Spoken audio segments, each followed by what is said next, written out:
हाँ मैडम, आपको क्या चीज़ को लेके टारगेट किया जा रहा है? देख रहे हैं कि आपके बारे में।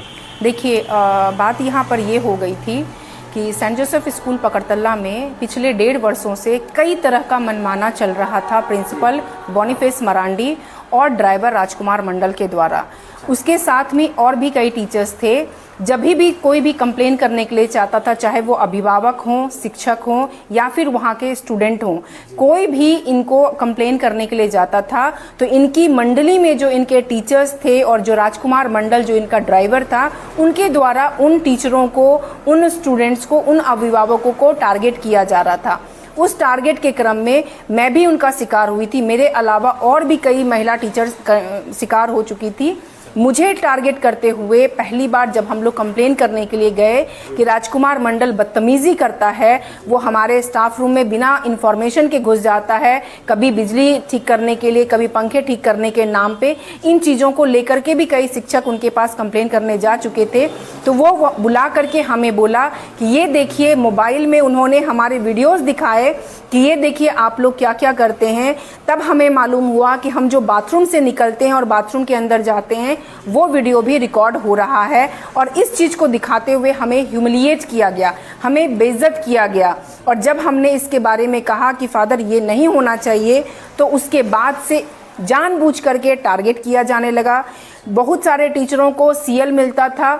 मेरे साथ कई बार ऐसा हुआ कि मेरा सीएल और एमएल बचा हुआ था, उसके बावजूद भी मेरा सीएल नहीं लगा करके एलडब्ल्यूपी लगा दिया गया, यानी कि पैसा काट लिया गया। उसी क्रम में मैं जाना छोड़ दी और भी टीचरों के साथ, कई टीचरों के साथ बहुत कुछ हो चुका था। उसी दौरान 14 जनवरी को, चूँकि स्कूल मेरे सामने है, मैंने इस चीज़ को देखा है।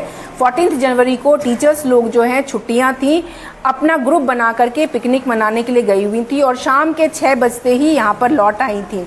लेकिन प्रिंसिपल ने 5 बजे ही स्कूल को बंद करवा दिया और वो टीचर्स लोग जो है 12 बजे 1 बजे रात तक रुकी रह गई, ठकठकाती रह गई दरवाज़ा। इस प्रिंसिपल ने दरवाज़ा तक नहीं खुलवाया मेन स्कूल का, वो रोड पर खड़ी रही।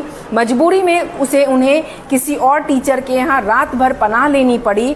इस बात से भी उनको फ़र्क नहीं पड़ा।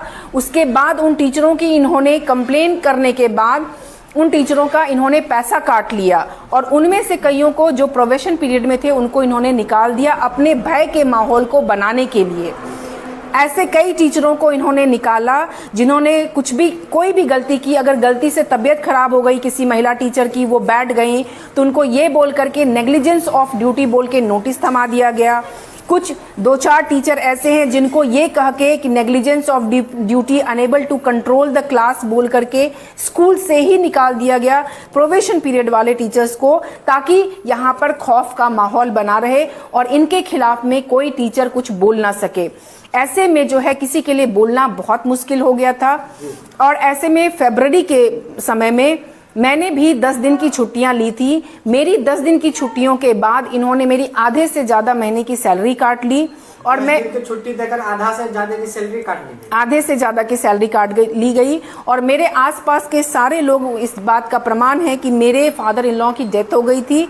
उस दौरान मैंने 14 फरवरी के रात में मेरे फादर इन लॉ की डेथ हो गई थी। मैं मॉर्निंग में ड्यूटी की थी। 15 तारीख को जो है शिवरात्रि का छुट्टी और साथ में संडे भी था। मैं मंडे से छुट्टी ली थी, लेकिन इन्होंने 15 तारीख से मेरा एलडब्ल्यूपी लगाया। उसके बावजूद भी केवल 13 दिन पूरा कंप्लीट हो रहा था मेरा छुट्टी, लेकिन आधे से ज़्यादा सैलरी मेरी काट ली गई, जिसका स्टेटमेंट मैंने एसडीएम साहब को दे दिया है प्रूफ के साथ में। मैं तब भी इनके पास बोलने के लिए नहीं गई क्योंकि मुझे मालूम था कि ये मुझे ह्यूमिलिएट करेंगे। फिर मैंने दोबारा जब मैं उनके पास बोलने के लिए नहीं गई और प्रोवोक वो करते रह गए, उसी प्रोवोक करने के दौरान पिछले मंथ में, मार्च के महीने में, मेरे मॉर्निंग में मैं गई सिग्नेचर करके, हेयर वॉश करके, क्योंकि मैं अपने स्पेशल डेज में थी। हेयर वॉश करके मैं स्कूल पहुंची तो फादर को मैंने विश करते हुए आगे चली गई। जब मैं छुट्टी के समय दोबारा उसमें टाइम एंट्री करने के लिए गई तो मुझे पता चला कि मेरे सिग्नेचर के चारों तरफ सर्कल किया हुआ है। मैं प्रिंसिपल के पास गई, मैंने पूछा कि father what is the reason for this circle. Then the father said कि oh you have not tie your hair, मतलब कि मैंने अपने बाल नहीं बांधे हैं इसीलिए वो सर्कल किया हुआ है। तो मुझे उनसे किसी तरह का कोई ह्यूमिलिएशन नहीं झेलना था। इसीलिए मैं वापस चली आई। और मुझे जब उस मंथ की सैलरी मिली तो मुझे पता चला उस दिन की मेरी सैलरी आधा काट ली गई है। जब मैंने वहाँ के ऑफिस स्टाफ से पूछा कि हमारी सैलरी क्यों काटी गई है, तो ऑफिस स्टाफ ने बोला कि मैम आप बाल बांध करके नहीं आई थी ना, इसीलिए आपकी सैलरी काट ली गई। तब भी मैं नहीं बोली, मैंने नहीं बोला। शायद प्राचार्य जो हैं, जो प्रिंसिपल बोनीफेस मरांडी हैं, वो मुझे प्रोवोक करते करते थक गए थे, लेकिन मैं बर्दाश्त करते करते नहीं थक रही थी। तब उन्होंने मेरी बेटी को टारगेट किया। वो ठंडा मौसम हो रहा था, बारिश का मौसम आए दिन बीच बीच में होता जा रहा है।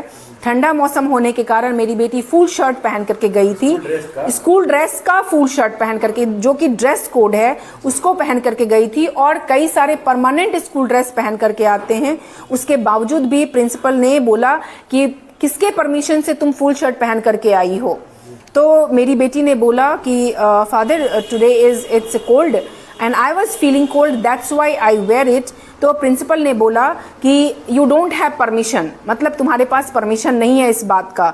इसके बाद मेरी बेटी घर आकर के जब बोली अपने पापा से, तो उसके पापा ने लिख करके दिया, जो प्रॉपर डायरी होती है स्कूल की, उसमें लिख करके दिया कि please grant permission to wear full shirt during the weather changes, यानी कि जब भी मौसम के में बदलाव आता है उस समय मेरी बेटी को फुल शर्ट पहनने के लिए अलाउ किया जाए।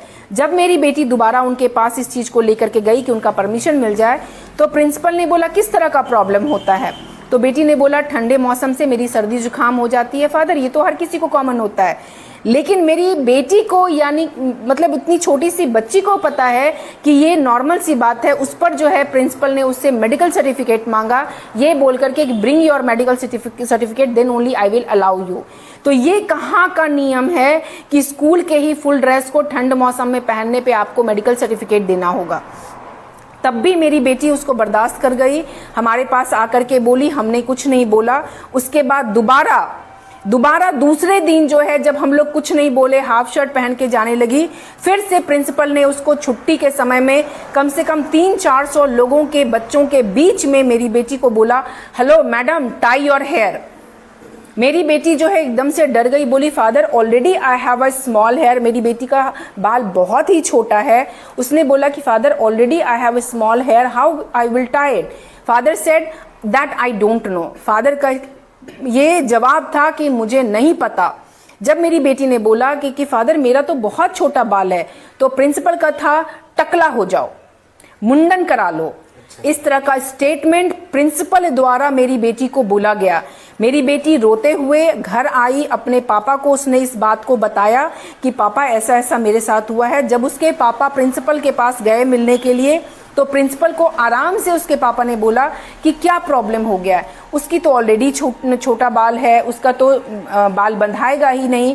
तो प्रिंसिपल ने बोला हम यहाँ का मालिक है, तुम यहाँ का नौकर है, हम जो बोलेगा तुमको वो करना पड़ेगा, टकला करा लो, उससे हमको नहीं प्रॉब्लम है, लेकिन तुम्हारा यहाँ पर बिना बाल बांधे नहीं आना चाहिए। इस तरह का उसका स्टेटमेंट। और चिल्ला चिल्ला के वहाँ पर उतने सारे बच्चों के बीच में चिल्ला चिल्ला करके वो बदतमीजी से बात करते रहे। और उनके बीच बचाव में राजकुमार मंडल, सुमित चौधरी ये सामने आया, और राजकुमार मंडल, सुमित चौधरी ने मेरे बच्ची के पिता को बोला कि जाकर के अपनी बेटी को डिसिप्लिन सिखाओ, तुम्हारी बेटी कैरेक्टरलेस है। ऐसे करके एक टीचर जो कि बच्चों के कैरेक्टर को बनाता है, बचपन से देख रहा है, वो टीचर केवल अपनी नौकरी बचाने के लिए, बटरिंग करने के लिए, प्रिंसिपल के गुडविल में आने के लिए उसने मेरी बेटी को, क्योंकि अगर टीचर, उस प्रिंसिपल का इंटेंशन बुरा नहीं होता तो वहां पर लेडीज वाइस प्रिंसिपल है, लेडीज सीनियर टीचर्स हैं, लेडीज पीटी टीचर है, एट द सेम टाइम मैं भी वहां काम कर रही हूं। उसने उसकी बच्ची के माँ को बोलना उचित नहीं समझा, उस टीचर के द्वारा जो सीनियर टीचर्स हैं उन लोगों के द्वारा बुलवाना उचित नहीं समझा। प्रिंसिपल ने खुद बोला, अगर उनका, और डायरी में भी लिख करके नहीं दिया, जबकि ये नियम है कि अगर कोई प्रॉब्लम है बच्चे के द्वारा, अगर बच्चे के बारे में कोई कंप्लेन है तो उसको डायरी में लिख करके देना, ये रूल है हमारे स्कूल में। इन सब को प्रिंसिपल ने ताक पे रख दिया और सीधा मेरे बेटी के ऊपर अटैक किया ताकि उसको वो ह्यूमिलिएट कर सकें और मुझे प्रोवोक कर सकें। वो अंतिम था मेरा बर्दाश्त, मेरे बर्दाश्त की सीमा समाप्त हो चुकी थी। इस कारण से मैं इस बात को लेकर के थाना प्रभारी रसलपुर अमित के पास गई और वहां पर जाने के बाद मुझे लगा था कि मुझे मदद मिलेगा, लेकिन उसके द्वारा बयान ये आया कि मैडम आप वहां नौकरी ही क्यों कर रही हैं ऐसे स्कूल में, आप अपने बच्चे को निकाल लीजिए, तुम पढ़ क्यों रही हो, कोई वो दुकान है मैडम। ये थाना प्रभारी का बयान था कि मैडम वो दुकान है, वो अपनी सामान को बेचें ना बेचें इसमें जो है आप कुछ नहीं कर सकते, आप नौकरी मत कीजिए। ये स्कूल नहीं, ये दुकान है। ये स्कूल नहीं, ये दुकान है, ये थाना प्रभारी ने कहा।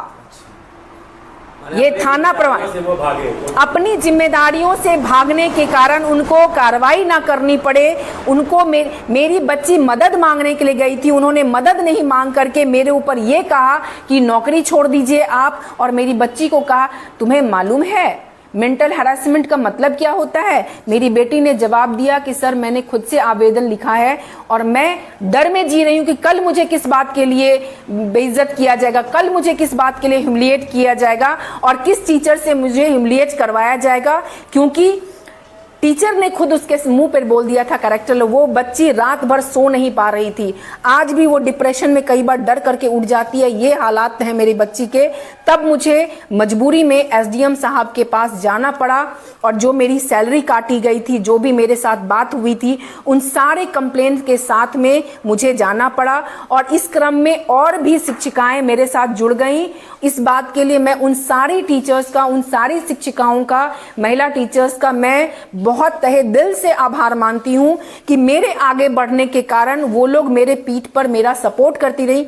तो मुझे इस बात से बिल्कुल प्रॉब्लम नहीं है कि कुछ समाज के दूषित लोग मुझे बदनाम कर रहे हैं कि मेरी आदत है दूसरों के ऊपर दोषारोपण करने की। इस बात को लेकर के मुझे बदनाम किया जा रहा है, जबकि उन्हें मालूम नहीं है कि मैं अकेली खड़ी नहीं हूं। मेरे साथ सेंट जोसेफ की और भी महिला टीचर हैं जो राजकुमार मंडल और बोनीफेस मरांडी के इस माहौल और व्यवहार से कंप्लेन दे चुके हैं और वो तंग आ चुके हैं और उन्होंने भी एसडीएम साहब को आवेदन दिया है, महिला आयोग को उन्होंने आवेदन लिख करके साइन करके दिया है, वो विटनेस के तौर पे उनके सामने अपना स्टेटमेंट दे चुकी हैं। ये बात शायद उन समाज के ठेकेदारों को नहीं मालूम है, इसीलिए वो मुझ पर लांछन लगा रहे हैं।